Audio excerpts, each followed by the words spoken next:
యాక్చువల్గా ఓకే. మీ ఏజ్ ఎంత? నా 38. మ్యారీడా? లేదు లేదు. మరి ఇంట్లో ఏమనలేదా పెళ్లి చేసుకోకుండా ఎట్లా? అంటే అంటే నేను స్టడీస్ అయిపోయిన తర్వాత హైదరాబాద్ వెళ్ళాను ఓకే. జాబ్కి. ఓకే. అక్కడ ఒక 5 years జాబ్ చేశాను. అక్కడ నాకు ఒక అతను పరిచయం అయ్యాడు ఓకే. హాస్టల్లో. ఆహా. అప్పుడు అతని మీద తను తను మీద అప్పటికే తను ఒక 5 to 6 years నుంచి అక్కడ ఉంటున్నాడు హైదరాబాద్ లోనా? ఓకే. అంటే మనిషి కొంచెం హైట్, పర్సనాలిటీ బాగుంటారు, డ్రెస్ మెయింటెనెన్స్. అంటే తను ఎవరైనా చూసినా ఏంటంటే ఒక ప్రొఫెషనల్ ఐటీ కంపెనీలో జాబ్ చేస్తున్నాడు అన్న ఫీలింగ్ వచ్చింది అనమాట.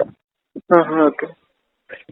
నేను అట్లానే అనుకున్నాను. తను నేనున్న రూమ్ కి ఆపోజిట్ రూమ్ లో ఉండేవాడు అనమాట. తర్వాత నా రూమ్ కి షిఫ్ట్ అయ్యాడు. అయిన తర్వాత ఇంకా అలాగా పరిచయం అయ్యి ఇంకా ఒక రోజు మా ఇద్దరి మీద అదే అలాగా నైట్ టైం జరిగింది అనమాట. ఓకే. ఇంకా అప్పటి నుంచి బాగా తన మీద ఇంట్రెస్ట్ అనమాట. ఓకే. ఇంట్రెస్ట్ అయితే సరే తనతో ఇంకా 5 years నేను హైదరాబాద్ లో 5 years జాబ్ చేశాను. 5 years నేను తనతోనే ఉన్న. ఫస్ట్ హాస్టల్లో ఉన్నాము. హాస్టల్ నుంచి ఇంకా సపరేట్ గా బయటికి వెళ్ళిపోయి ఒక సింగిల్ బెడ్రూమ్ రూమ్ హౌస్ తీసుకొని అందులో ఉన్నాము. ఇంకా ఎట్లా అంటే నేను తనని బాగా ఎడిక్ట్ అయ్యాను. ఎట్లా ఒక ఫ్యామిలీ మెంబర్ లాగా. అంటే మా ఇంట్లో ఏ చిన్న ఫంక్షన్ జరిగినా నేను మా ఇంటికి తీసుకెళ్తాం. అట్లా బాగా దగ్గర అయ్యాను. తర్వాత ఏంటంటే తను మనీ మైండెడ్ లాగా తనకు అవసరమైనప్పుడేమో నాతో బాగా క్లోజ్ గా మూవ్ అయ్యేవాడు. ఇప్పుడు ఆ మనీ ఇచ్చేసాను ఇంకా అయిపోయింది అనుకో, నేను ఏదన్నా కొంచెం ఫార్వర్డ్ మూవ్ అవ్వాలని చూస్తే నన్ను అవాయిడ్ చేసేవాడు అనమాట. అంటే ఎంత ఇచ్చేవారు మళ్ళీ? అంటే మనీ అంటే ఎట్లా అంటే తన అవసరానికి అప్పు అని చెప్పి తీసుకునేవాడు. ఇప్పుడు నేను అడిగాను అనుకో మళ్ళీ నాకు ఏ ఒక రీజన్ చెప్పేవాడు. అంటే కొన్నిసార్లు ఏంటంటే నేను నా దగ్గర లేని టైంలో అడిగితే నేను ఫ్రెండ్స్ దగ్గర తీసుకొని అవటం అలా కూడా చేశాను. అలా మొత్తం ఒక 3 to 3.5 lakhs వరకు ఇచ్చాను అనమాట.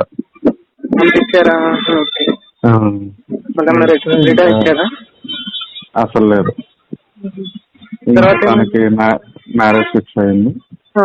మ్యారేజ్ ఫిక్స్ అయ్యేసరికి నేను తనతో అప్పుడు తన మ్యారేజ్ ఫిక్స్ అయ్యేప్పుడు కూడా మేము కలిసే ఉంటున్నాం. ఇంకెప్పుడైతే మ్యారేజ్ ఫిక్స్ అయింది అంటే మ్యారేజ్ కూడా వెళ్ళాను నేను. మ్యారేజ్ అయిపోయే వరకు నాకు బాగానే ఉన్నాడు. అంటే బాగానే ఉన్నట్టు అలా ఫిజికల్ గా కాకపోయినా కానీ మామూలుగా అన్ని షాపింగ్ తిరగటం, కార్డ్స్ కలెక్షన్ అట్లా ఇట్లా మొత్తానికి అలా చేశాడు. ఎప్పుడైతే మ్యారేజ్ అయిపోయి ఇంకా హైదరాబాద్ వచ్చాడో ఫస్ట్ తను అక్కడే వచ్చాడు. ఇంకా ఇంకా వచ్చిన తర్వాత కావాలని నాతో గొడవ పెట్టుకొని నేను రూమ్ లో నుంచి వెళ్ళిపోయేలాగా చేశాడు. ఇంట్రెస్ట్ గా గొడవ పెట్టుకున్నాను నాతో. సరే ఇంకా నేను తను బాగా ఎదిగితే తను దూరంగా ఉండలేక నా మైండ్ అంతా డిస్టర్బ్ అయిపోయి ఇంకా హైదరాబాద్ లో జాబ్ కూడా చేయలేక ఇంకా నేను అక్కడ ఉండలేకపోతే సరే ఇంకా అక్కడ నుంచి వచ్చేద్దామనే ఉద్దేశంతో ఇంకా ఇంటికి ఫోన్ చేసి చెప్పి నేను ఇక్కడ ఉండలేకపోతాను, నేను వచ్చేస్తాను. అంటే ఇంట్లో కూడా ఏంటంటే మేమిద్దరం మంచి ఫ్రెండ్స్ అని తెలుసు కానీ ఇద్దరి మధ్య ఇలాంటి రిలేషన్ అని తెలియదు. సరే సరే వచ్చేసాయి అంటే అప్పుడు చెప్పాను నేను ఇలా తను నాకు అమౌంట్ ఇవ్వాలని చెప్పి.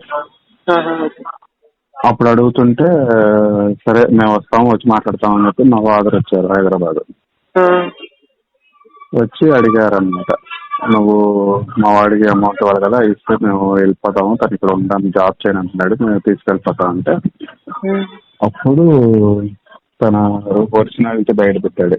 మీ వాడు నాకు ఇచ్చాడని ప్రూఫ్ ఏంటి, నేను మీ వాడి దగ్గర తీసుకున్నానని చెప్పి ప్రూఫ్ అదంటే అది తీసుకుంటాను, మీ అమౌంట్ మీకు పడేస్తానని చెప్తాను అన్నమాట. ఓకే. ఇంకా సరేలే. ఇంకా మరి నా దగ్గర అంటే ఇప్పుడు మన ఫ్రెండ్షిప్ లో డబ్బులు ఇచ్చినప్పుడు మనం ఎవిడెన్స్ ప్రూఫ్లు ఏం తీసుకోం కదా. అవునవును. సరేలే అని చెప్పి ఇంక వదిలేసేసి నేను ఇంకా అప్పటి నుంచి వచ్చేసాను అనమాట హైదరాబాద్. ఇంకా వచ్చేసాను. ఇంకా మళ్ళీ ఇక్కడ మా నేటివ్ ప్లేస్ లోనే జాబ్ చూసుకున్నాను, జాబ్ చేస్తున్నాను. మళ్ళీ ఆల్మోస్ట్ నేను హైదరాబాద్ నుంచి ఇక్కడికి వచ్చి మా ప్లేస్కి వచ్చేసి ఇప్పటికి ఆల్మోస్ట్ 10 years అనమాట. ఓకే. అంటే ఎట్లా అంటే దేవుడు అనేవాడు తప్పకుండా ఇంకా కట్ అయిపోయింది మాకు రిలేషన్. ఇప్పుడు ఏం లేదా ఇప్పుడు అసలు ఏం లేదు. నేను మళ్ళీ రీసెంట్ గా వెళ్ళాను హైదరాబాద్. అంటే రీసెంట్ గా నేను ఆఫీస్ పర్పస్ వెళ్ళాను. అంటే నేను ఆఫీస్ పర్పస్ నేను ఇంకా ఆఫీస్ పర్పస్ మొన్న వెళ్ళటం కాదులే కానీ నేను వచ్చిన తర్వాత 2-3 సార్లు వెళ్ళినా కానీ నేను ఇంకా అసలు కలవలేదు, ఏం లేదు. అంటే అసలు నేను వేరే వాళ్ళు మాట్లాడిన ఆడియో ఫైల్ నువ్వు యూట్యూబ్ లో పెట్టావు, అది విని నేను నీకు మెసేజ్ చేశాను, నేను కూడా ఇలా మాట్లాడాలి అని చెప్పి. ఈ టైప్ రిలేషన్స్ ఎలా ఉంటాయంటే అవతల పర్సన్ కి మ్యారేజ్ అవనంత వరకు బాగానే ఉంటది. తను ఏదో మన నుంచి ఆశించి తీసుకోవాలనో లేదా తనకి ఇంట్రెస్ట్ ఉండేదో బాగానే ఉంటది. వన్స్ మ్యారేజ్ అయిన తర్వాత అసలు ఇలాంటి రిలేషన్స్ అన్ని నిలబడవు అసలు. జస్ట్ ఏంటంటే టైం పాస్ కోసం అవతల ఎట్టి పరిస్థితుల్లో 100% అవతల పర్సన్ మందు తప్పు చేయించి లేదా మనల్ని అవాయిడ్ చేయడానికి ఎంత పెద్ద నిందలు వేసైనా సరే అవాయిడ్ చేయాలని చూస్తారు, అవాయిడ్ చేసుకుంటారు. సీరియస్ గా ఉండేవాడు ఎవ్వడు ఉండడు. అంత టైం పాస్, కమర్షియల్, వాళ్ళ మనీ వాళ్ళకి మనీ అవసరం అయినప్పుడు వాళ్ళకి ఎంత సపోర్ట్ చేసినా గానీ చివరికి ఒక లేడీతో కనెక్ట్ అయిన తర్వాత అసలు ఈ టైప్ రిలేషన్స్ వాళ్ళు ఇంట్రెస్ట్ చూపించరు. నేను ఫస్ట్ లో అనుకునేవాడిని ఒక మంచి పర్సన్ దొరికితే బాగుండు, లైఫ్ లాంగ్ ఉండొచ్చు, లైఫ్ లాంగ్ తనతోనే ఉండొచ్చు అని చెప్పి నేను చాలా సార్లు అనుకుని కూడా చాలా ట్రై చేశాను. ఈ యాప్లలో కానీ అట్లాగా ఎక్కడైనా సరే ఎక్కడ తగిలినా కానీ ఏంటంటే జస్ట్ మనీ, వాళ్ళ అవసరాలు తీర్చినంత వరకు ఓకే. వన్స్ కొంతమంది ఎలా ఉంటారంటే అడిగిన 10 సార్లు అడిగాడు మనీ, 10 సార్లు ఇచ్చాము, 11వ సారి మనీ ఇవ్వలేకపోయినా కానీ డ్రాప్ అవుతారనమాట. ఇంకా అసలు నాకు ఇంకా అప్పటి నుంచి అసలు ఇంట్రెస్ట్ పోయింది. ఇంట్రెస్ట్ పోయింది ప్లస్ ఏంటంటే ఫస్ట్ నమ్మకం పోయింది ఈ టైప్ రిలేషన్స్ మీద. ఇప్పుడు అతను ఎలా చేశాడంటే చివరికి మా పేరెంట్స్ కి చెప్పాడు మా ఇద్దరి మధ్య ఉన్న రిలేషన్ గురించి. అది కూడా చెప్పాడా? చెప్పాడు. అంటే ఎట్లా అంటే అక్కడ నుంచి వచ్చేసిన తర్వాత మళ్ళీ డబ్బుల కోసం ఫోన్ చేసి గట్టిగా అరిచి మా ఫాదర్ మా మదర్ గట్టిగా మాట్లాడినప్పుడు అప్పుడు బయట పెట్టాడు.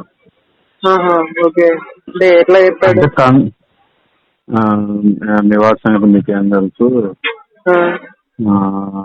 రోజు రాత్రులు నాది నోట్లో పెట్టుకుని పడుకుంటాడు అని అంత చండాలంగా అట్లా మాట్లాడాడు అనమాట.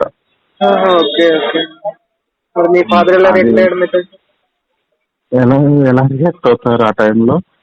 ఇంకా అవతల పర్సన్ అలా చెప్పాడన్నప్పుడు ఫస్ట్ వాళ్ళకి నా మీద అంత నమ్మకం ఉన్నా గానీ బయట వాడు ఒకడు చెప్పాడంటే అంటే నేను వాళ్ళ కళ్ళ ముందు ఉన్నంత వరకు అలాంటి ఏం లేదు కదా. బయటకు వెళ్ళిన తర్వాత అంటే వాళ్ళకి దూరం అయిన తర్వాత ఆ పర్సన్ తో కలిసి ఉన్నప్పుడు వాడు చెప్పింది నిజమే అనుకుంటారు కదా.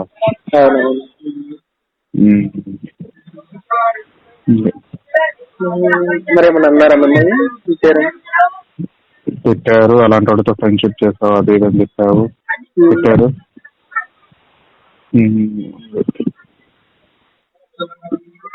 మరి ఇప్పుడు ఎలా ఉంది లైఫ్? ఇప్పుడు బాగానే ఉంది. ఇప్పుడు హలో ఇప్పుడు ఎలా ఉంది మీ లైఫ్ అంటే? ఇప్పుడు ఏముంది, ఆఫీసు ఇల్లు, ఆఫీసు ఇల్లు. ఇంకంత మించి వేరే ఏం లేదు. మరి పెళ్ళి ఎలా అవాయిడ్ చేశారు? ఇంకా 38 years వచ్చినాయని మీ వాయిస్ చిన్నగా వస్తుంది. ఏంటండి? పెళ్ళి ఎలా అవాయిడ్ చేశారు అంటున్నాను. 38 years వచ్చాయన్నారు కదా. పెళ్ళి ఎలా అంటే అసలు ఇంకా నా పెళ్లి మీద ఇంట్లో అదే అలా చెప్పాడు కదా, అలా చెప్పిన తర్వాత నేను ఇంట్లో వద్దానంటే ఒక్క నిమిషం. ఇప్పుడు క్లారిటీగానే ఉందా? క్లారిటీగానే ఉంది, కొంచెం గట్టిగా మాట్లాడాలి. అంటే ఇప్పుడు వాడు చెప్పిన తర్వాత కొన్నాళ్ళకి నాకు మ్యారేజెస్ ఫోటో చేశారు. ఓకే. చేసినప్పుడు ఏంటంటే ఇంక నేను వద్దానంటే ఒకవేళ నిజంగానే ఏమైనా ప్రాబ్లం ఉందేమో అన్న ఉద్దేశంతో ఇక్కడ డాక్టర్స్కి అలా చూపించారు. డాక్టర్స్ వాళ్ళు చూపిస్తే వాళ్ళు ఏం చెప్పారంటే ఈ అబ్బాయిలో ఎటువంటి లోపం లేదు, మ్యారేజ్ చేయొచ్చు, ఇబ్బంది లేదని చెప్పారు. కానీ ఇంకా నా మనసు నాకు ఇదవక నేనే ఇంకా అవాయిడ్ చేశాను అనమాట. నేను చేసుకోను, నాకు ఇంట్రెస్ట్ లేదు, చేసుకోని చెప్పి గట్టిగా చెప్పాను. ఇంకా వాళ్ళు విసుగొచ్చి చెప్పి వాళ్ళ రిలేటివ్స్తో చెప్పించి, వాళ్ళతో చెప్పించి, వీళ్ళతో చెప్పించి ఇంకా వాళ్ళకి కూడా విసుగొచ్చి ఇంకా మ్యాచెస్ చూడటం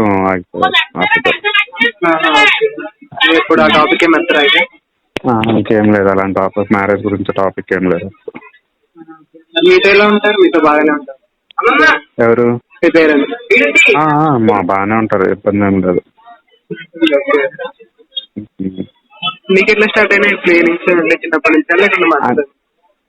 అంటే నేను ఇక్కడ మా ఊర్లో ఉన్నప్పుడే డిగ్రీ చదివేటప్పుడు అనమాట. ఒకసారి మూవీకి వెళ్తే అక్కడ మూవీ థియేటర్లో ఒక అతను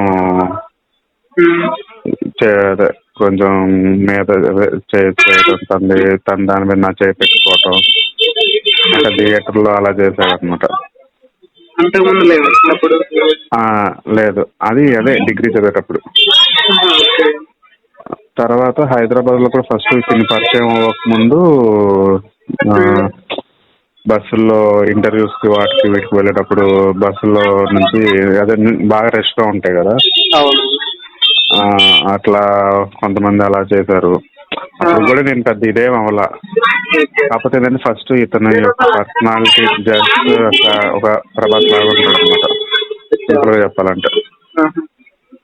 డ్రెస్ మెయింటెనెన్స్ కానీ, హైట్ కానీ, పర్సనాలిటీ కానీ. ఫస్ట్ మెయిన్ ఏంటంటే అప్పుడు జాబు దాంట్లో ఉండటం వల్ల తను ఐటీ ప్రొఫెషనల్ లాగా ఉన్నాడు కదా, మనకు కూడా ఏదన్నా చూపిస్తాడు.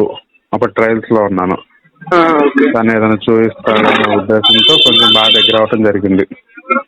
తర్వాత చూస్తే ఏంటంటే తను జస్ట్ ఒక నార్మల్ మార్కెటింగ్ ఎగ్జిక్యూటివ్ అనమాట.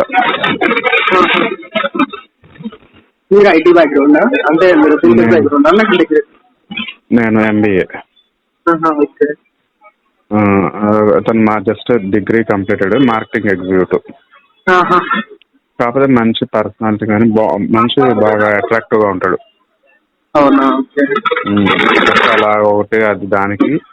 తర్వాత తను ఇచ్చే ఇంపార్టెన్స్కి అంటే ఎలా అంటే బయట వేరే వాళ్ళతో కూడా నాకు తనంటే బాగా నమ్మకం, తనంటే చాలా గౌరవ, రెస్పెక్ట్.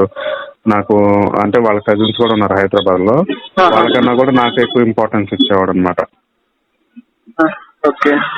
వీటన్నిటికీ నేను తను చెప్పిన మాటలకి వీటన్నిటికీ తనకి బాగా జరిగింది. తను ఎప్పుడు ఫోన్ చేయలేదు తర్వాత? లేదు, ఫోన్ లేదేం లేదు. ఇప్పుడు ఎన్ని ఇయర్స్ అవుతుందా అంటే అది ఎంత జరిగిపోయి? ఇప్పుడు ఎన్ని ఇయర్స్ అవుతుంది అతని నుంచి విడిపోయి? 10 years అవుతుంది.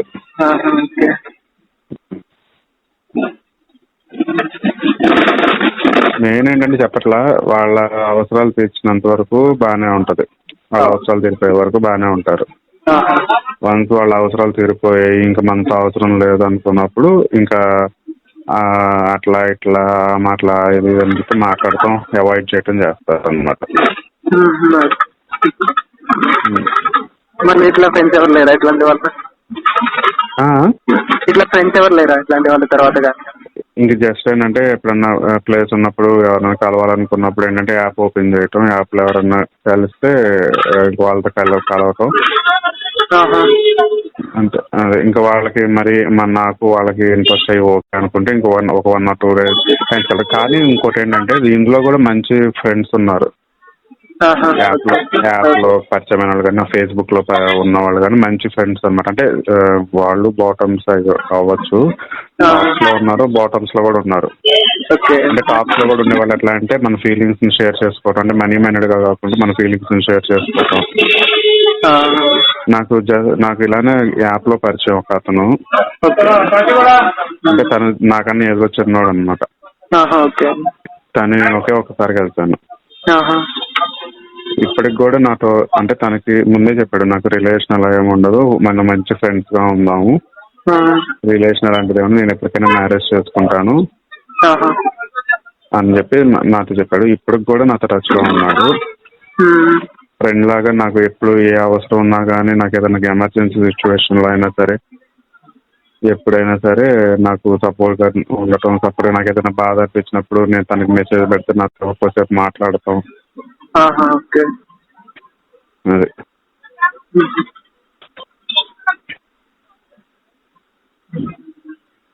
ఇంకా ఇంకేమైనా ఉన్నాయా? ఇదే మెయిన్ ఏంటంటే ఎక్కువ డీప్గా వెళ్ళకూడదు, డీప్ రిలేషన్లోకి వెళ్ళకూడదు ఎవరితో.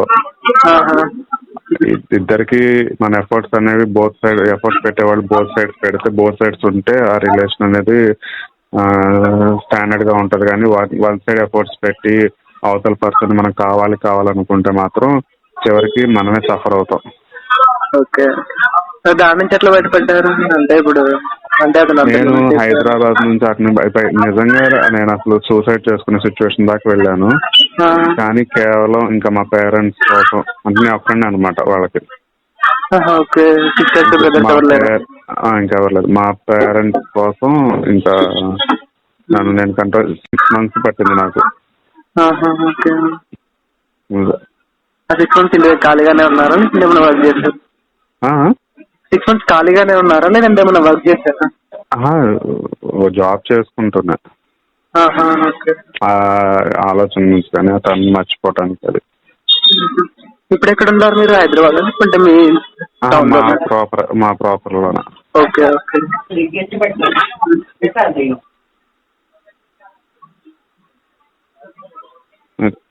ఇంకా అంటే మీ రిలేటివ్స్ ఎవరికైనా ఎట్లా తెలుసా ఇట్లా? లేదు లేదు లేదు.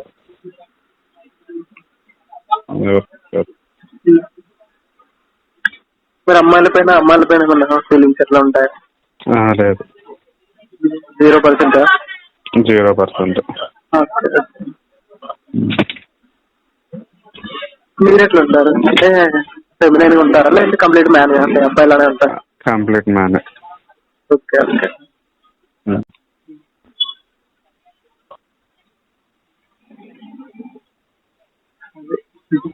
ఓకేనా? ఓకే. సరే.